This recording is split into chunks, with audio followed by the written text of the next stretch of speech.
చాలా కాలం క్రితం ఒక విశాలమైన తోట ఉండేది. ఆ తోటలో రంగురంగుల పూలు పూసేవి, పక్షులు తియ్యగా పాడేవి, చెట్లు పండ్లతో వంగిపోయేవి. ఆ తోటకు ఒక ఎత్తైన గోడ ఉండేది, మరియు ఒక పెద్ద దేవుడు యజమాని. దేవుడు దూరంగా ఉన్నప్పుడు పాఠశాల పిల్లలు ఆ తోటలో ఆడుకునేవారు, పరిగెత్తేవారు, నవ్వేవారు, చెట్లెక్కేవారు. ఆ తోటకు పిల్లల నవ్వే శ్వాసలాంటిది. కాని ఒకరోజు దేవుడు తిరిగి వచ్చాడు. పిల్లలను చూసి అరిచాడు, "ఇది నా తోట, మీకిక్కడ ఆడే హక్కులేదు, వెళ్ళిపోండి, ఇక్కడికి రాకండి." దేవుడు ఎత్తైన గోడ కట్టాడు. "ఇది నా తోట, ఎవ్వరూ రాకూడదు" అని బోర్డు పెట్టాడు. కాని ఏదో వింతగా జరిగింది.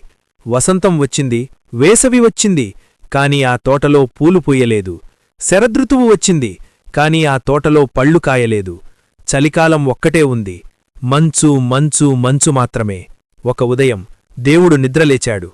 బయట నుండి ఏదో చప్పుడు వినిపించింది, పక్షుల కిలకిల, పిల్లల నవ్వులు. ఆయన కిటికీలో నుండి చూశాడు.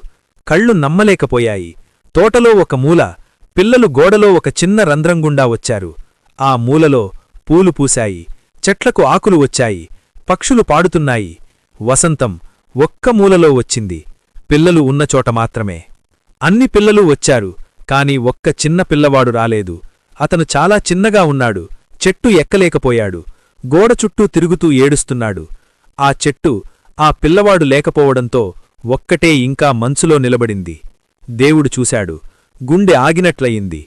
ఇది నేను చేసిన తప్పు అని అర్థమయ్యింది మొదటిసారి. దేవుడు నెమ్మదిగా కిందికి వచ్చాడు, తోటలోకి వెళ్ళాడు. పిల్లలు భయపడ్డారు, పరిగెట్టారు. తోట మళ్లీ మంచులో మునిగిపోయింది.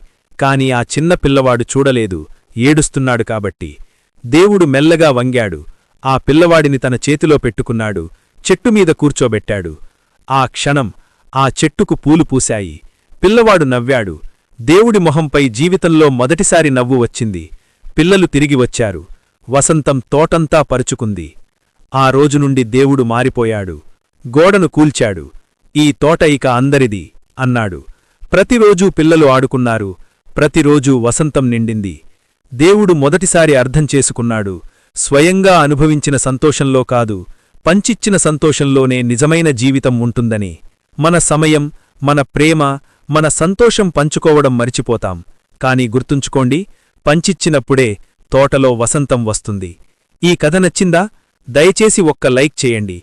మీ ఒక్క లైక్ ఈ కథను మరో 10 మందికి చేరుస్తుంది. ఆ 10 మందిలో ఒక్కరు మారినా అది మీరు చేసిన గొప్ప పని. మీ సహాయానికి మనసారా ధన్యవాదాలు. మళ్ళీ మరో కథతో కలుద్దాం. మీకు వీలైతే సబ్స్క్రైబ్ చేసుకోండి.